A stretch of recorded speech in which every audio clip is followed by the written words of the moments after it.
Good morning, everybody. Glad to have you here today as we continue looking at the virtuous woman in the 31st chapter of Proverbs. Going to be looking at one verse today.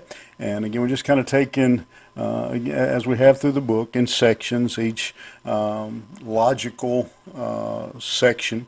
And this particular chapter breaks down in really kind of small passages. And so, chapter 31, we'll look at verse 21 today, where it says, "She is not afraid of the snow for her household, for all her household are clothed with scarlet." Much like we saw in the previous chapter when Agur talked about the wisdom of the ant who prepares in the summer for to have food in the winter. A virtuous woman and a wise woman does the same thing.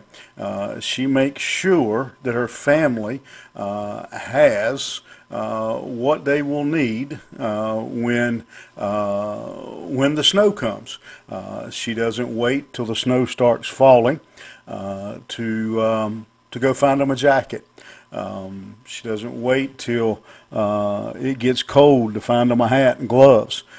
She is preparing, constantly thinking about the needs of her family.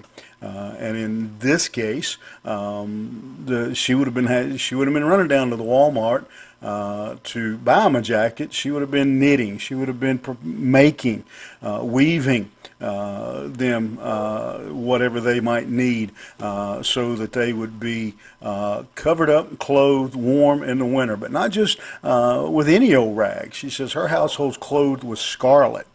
She makes sure that they are taken care of. Some people think that means that they actually had two jackets to make sure they were warm, but that doesn't seem to be the case to me.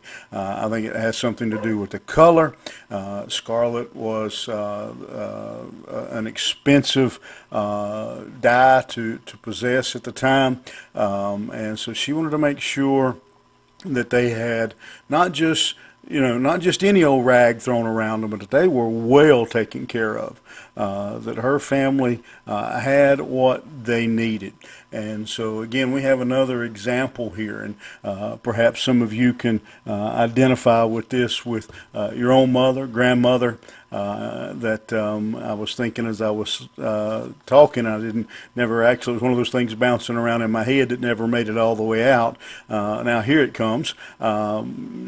Probably if like you if you've probably observed, she probably made sure her family, her children, had a coat and had a good coat, even if she didn't. Again, a wise woman, a virtuous woman, takes care of and plans for the needs of her children.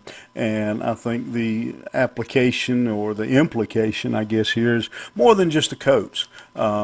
She made sure they had the food they needed. She made sure that that her family had the needs, the resources that they needed when they needed them. And I think it's safe to say that a wise mother, wise parent, wise father as well, even though I know this is talking about mothers, understands there's another important area that we are responsible for preparing for, and that is we have failed miserably. If our children are wearing designer jeans and wool-lined boots and parkas in the winter, but we're failing to teach them and train them spiritually. I don't think any wise mother is just going to make sure her children are prepared for a snowstorm and not be sure to do everything in her power to make sure that they are prepared for the future, that they are prepared to meet God, that she's doing everything in her power to be a witness and an example, praying for them, doing everything, not only to take care of their emotional and physical needs, but their spiritual needs as well. I think you'll agree with me. That's an area in our society that we're failing. We've got a lot of kids running around playing with $100 game systems and fancy cell phones and $200 tennis shoes and fancy labeled jackets and all jewelry and driving. A lot of they get older, they're driving fine cars, but we're failing to prepare them spiritually across the board. So let's pray for each other. Let's do a better job. Let's work on training up our young people, not just that they'd have a coat when it was cold, but they'd have a relationship with God that would see them through whatever comes their way. Hope you'll think about that today. Big challenge for us in the world we live in. And we'll see you back here tomorrow morning.